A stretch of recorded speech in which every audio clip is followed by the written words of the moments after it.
airport and I want to go to Kanyakumari. And on that runway, due to some technical snag, probably it was Air India plane, so there was a 1 degree variation. So geometry teacher can tell us how much 1 degree matters.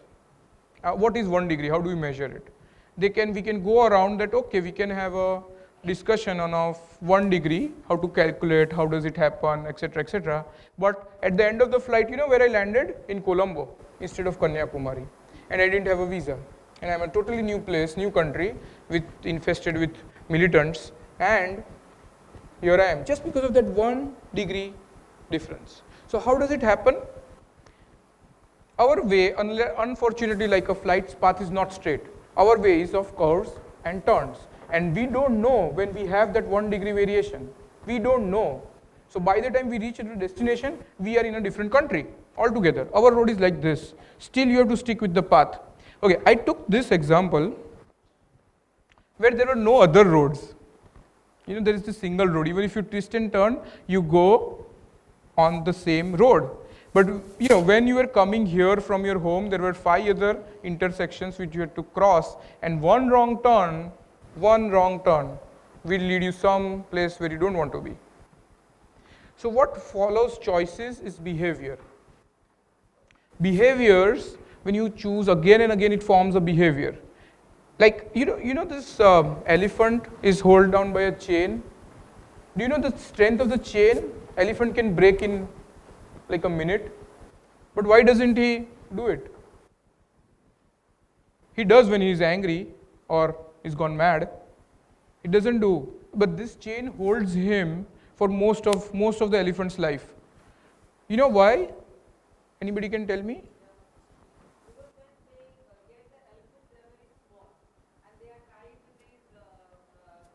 Yes. Small. Mental conditioning. Yes.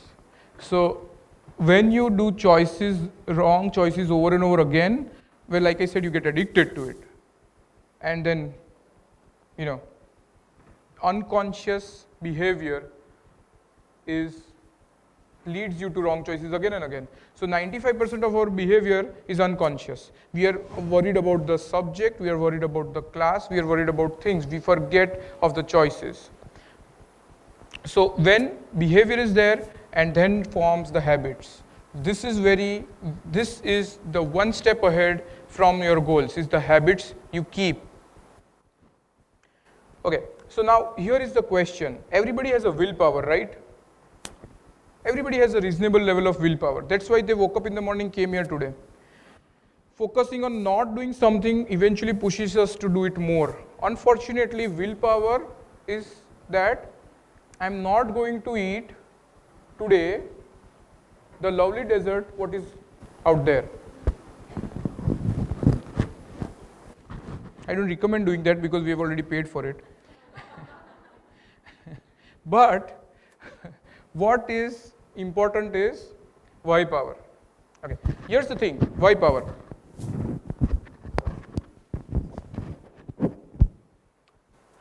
If I put a steel beam here, from one end to another end, I'll give you 20 rupees for crossing. Will you do it? For 20 rupees on walking on that steel beam? Will you do it? 20 rupees. Will you do it, right? Technically? Okay. Suddenly I say that no, that beam, the same beam is across 2 skyscrapers about 20 feet from the ground. It's the same steel beam. No change. Will you do it for 20 rupees? If I say that give me 20 rupees or you will have to walk it, you will give me 20 rupees. Happily. Okay, here's the problem. Now that same building is on fire. And your child is there on the top floor. You have to go and fetch him. Will you do it? Good. In another session I was taking this, they said which one? Not the naughty one, they said. Okay, so what is important is not that you need a will to walk over the steel beam. 20 rupees is not the motivating factor. What is why you are walking it? The underlying thing is that you have a child to save. It's your own child, and you will go at any length to save it. So you should focus on what are your reasons for why. When you have clarity on what are your reasons, that long-term motivation that we were talking in the morning will come on its own. When you have a solid reason to take on your why. So choice, behavior, habits and time. What we saw, with 1 paisa becoming 1 crore, what it took is a lot of time and patience. Of course, it was a choice which some of you took, that I want 1 paisa, I am ready to stay for 31 days hungry and foolish. It was a choice that you made. Then it was again and again and again and again a behavior, a habit and time that led to you being ahead of your competition. Okay, so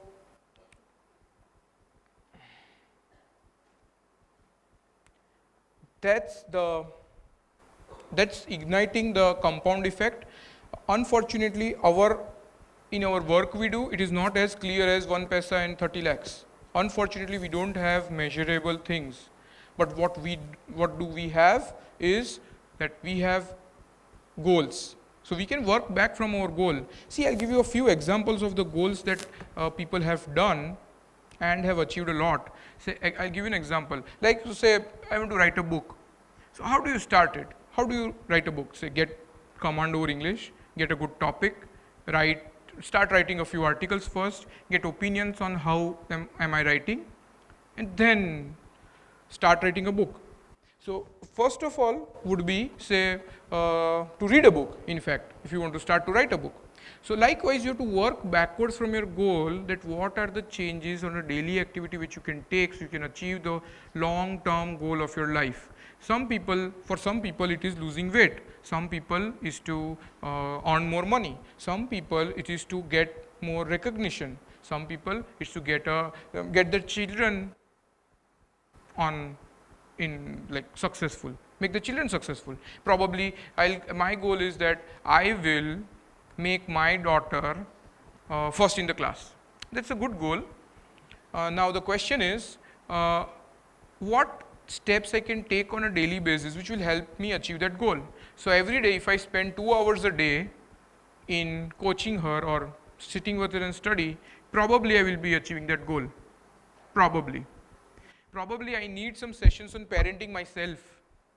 Probably I need some good books. I need to read books, So here is the thing, whatever goal you set, break down into small things which you can do on daily basis, and miraculously after the last leg on the 29th day, you will see the results. There are 2 days away from getting this goal. Okay, so any questions? This is the end of my talk.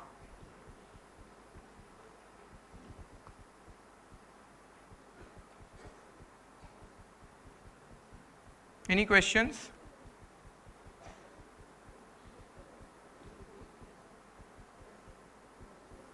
Yeah, so no questions. Shall we move on to the next topic?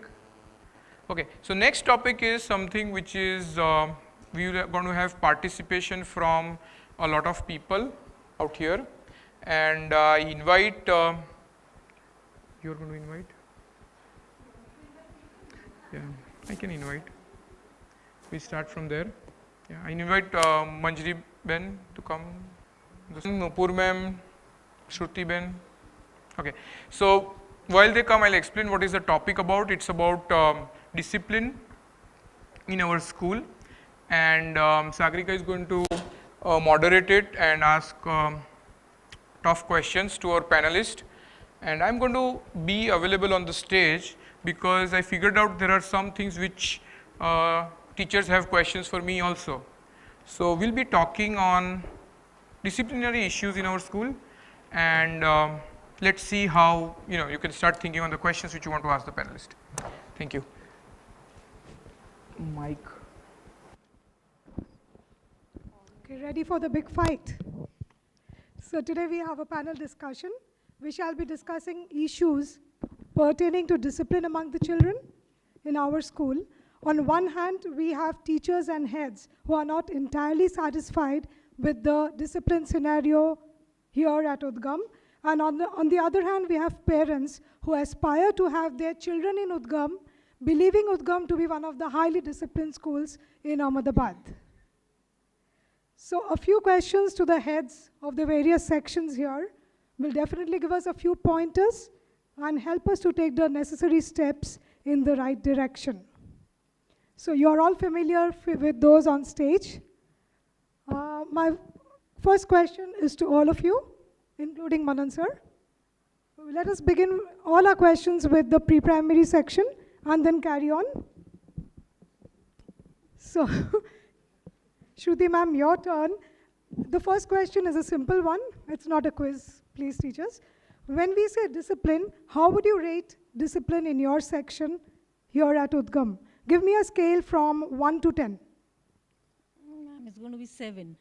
Okay, Shruti ma'am gives us 7 to discipline here at Udgam. We then go to Mithika ma'am. Well, I'll give it 8. Good, that's 1 up. And Nupur ma'am? I'll give 7.5. 7.5. So average. And next is Manju ma'am. Between 7 to 8. Between 7 to 8. And Manjari ma'am? Between 8 and 9. Okay, good. So we'll have to assume that the higher secondary are the most disciplined. And Manan sir, yourself too, please say something on this. Yeah. You can say more. You know, I'm the moderator. I have control. It did graduate from pre-primary to secondary, but I would say that while discipline rating is a little bit difficult, and then it also is under time that today it was discipline, but tomorrow we don't know. So yeah, last year I would say it was better than the year before. So probably last year it was, I would say, around 7 on a conservative side. Okay, so we have more 7s and 8s. So let us ask Shruti ma'am, what are the key issues of indiscipline that she faces in her section? The pre-primary children being indisciplined is something we find a little amazing, but it is true. So let us ask her what are the issues she faces, and this, as I said, will carry on to the other sections too. The main problem we face is the parents coming in late, dropping children late. That's the biggest problem we face. Yes, Mithika ma'am, yours? In primary? Primary, the coming late is there, but not so much as like they could be late by 10 minutes, 15 minutes.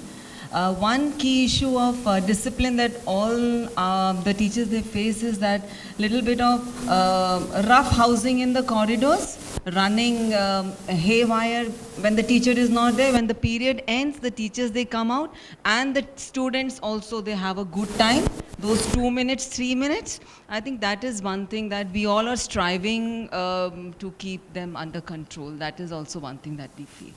And of course, uniform is there, but for primary, we can't point the child to be not in proper uniform. It is basically the parent who is dressing up the child. So we feel that the parents, they are more to be guided in sending the children well turned out. I mean, personal hygiene also has to be looked after by the parent.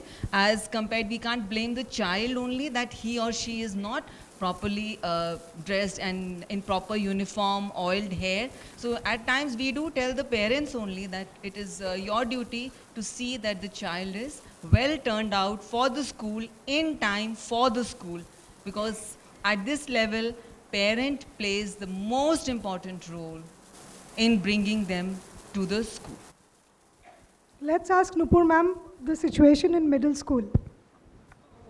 Well, discipline differs, you know, like what is my definition of discipline may not be yours. Since I'm a convent educated person, my concept of discipline is coming in properly polished shoes, mirror polish, putting oil in your hair, wearing 2 ponytails with the starch ribbon and, you know, a neat uniform and walking with your hands on your sides. opening your mouth only 2 centimeters to speak, you know.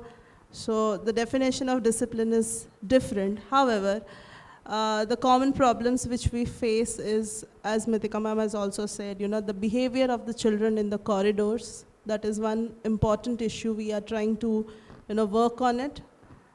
Apart from that, uniform, of course, here because the children are a bit grown up, we need to inculcate that concept of wearing a proper uniform. Another discipline issue which we face is abusive words which children pick up from the environment, and using it without their knowledge. You know, they don't, half the time they don't know what they're talking about. So these are the main issues which we face in middle school. Manju ma'am, what would you like to add to it?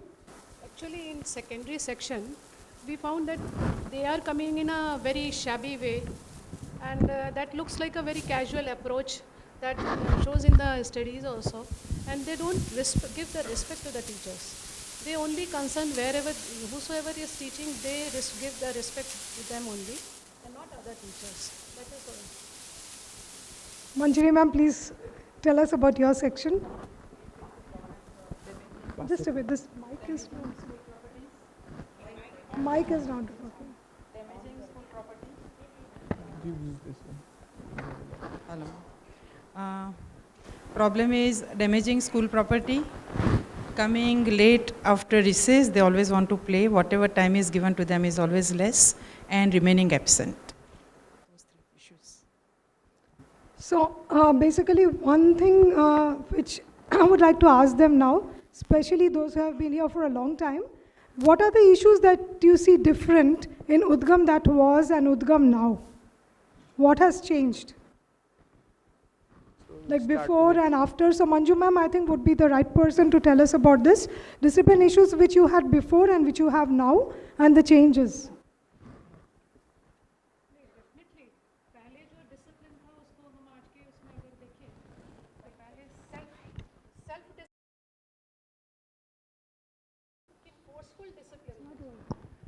Just a minute, Manju ma'am.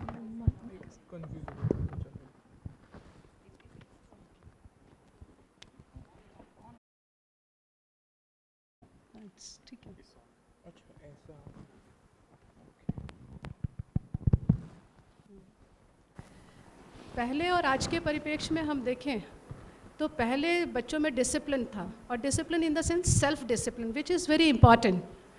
अगर self discipline है तो हमें forceful discipline की ज़रूरत ही नहीं होती, और that reflects in all the areas, चाहे स्टडीज़ हो, एक्टिविटीज़ हो, और टीचर्स के रिस्पेक्ट की बात आती है तो हर एक जगह हम देखते थे कि बच्चे आज भी वे जो मिलते हैं, जो उनके अंदर आत्मीयता है और जुड़ाव है, वो आज के बच्चों में देखने को नहीं मिलता है. और आज जो है फोर्सफुल डिसिप्लिन ज़्यादा देखने को मिलता है, which is not going to help them. तो हमें ऐसा होना चाहिए जो कि फोर्सफुल ना हो और उनके अंदर अपने आप में आए कि मुझे कोई देखे या नहीं देखे, मुझे करना है. Manjari ma'am, would you like to say something? No, in certain aspect they have improved also, like school dress and other things, shoes and other things. They have been regularly coming in, most of them, in school dress and other things. While damaging the properties and all, earlier the problem was not that severe. So some of the problems have got worsened, and some of the problems we have been able to improve upon also. And I think in the today's scenario, I think we also have to, the way we talk to them or we punish them, we also have to change. Okay, Shruti ma'am, even you have been here for some time. So share with us your experiences. There has been a lot of change. Like we've increased in number. So that's one of the biggest change we've had. And like I was talking about coming late for the children. So that is upon the parents. They have to be disciplined. Then we can do the children. We can discipline the children. It applies for the teachers also. Teachers also have to be disciplined in certain manners. Then we can discipline the children. So Nupur ma'am, Mithika ma'am, would you like to add your bit to it? What I feel is actually the parenting techniques have changed. Like, you know, there was a point being raised, helicopter parents. I think Raksha only used this term. So children are used to helicopter parenting at home. So now they are expecting helicopter teachers to be there in school. Helicopter parent is one who hovers, you know. And so the same, the child's mindset is attuned for a constant, concentrated effort by the parent. So the same thing the child is expecting at school. मम्मा ने घर पे बोला यहाँ बैठो और मम्मा आसपास है तो मैं काम कर रहा हूँ, मैं ठीक से खाना खा रहा हूँ, मैं बदमाशी नहीं कर रहा हूँ. So the child comes with that mindset to school and expects the teacher to take the place of the helicopter mother. So I feel, you know, more than the teachers being there constantly, it is the parenting mindset which has changed and which is leading to all these disciplinary problems among the students that we are facing. I mean, it's my thinking. I don't know how many would agree with me, but I feel that, you know, thank You you have so a lot much. of supporters. Thank you so much. Before and after was used, so, and this helicopter thing was ringing in my ears since Raksha said it, you know, like she was a helicopter parent. So, I mean, I feel the parents, they need to take a step back and not be after their children, teach them to be disciplined even when they are not at home to supervise them. You know, and this is what happens. The teacher is there in the class, pin drop silence, perfect. Like for our primary, we have got so many duties for teachers now.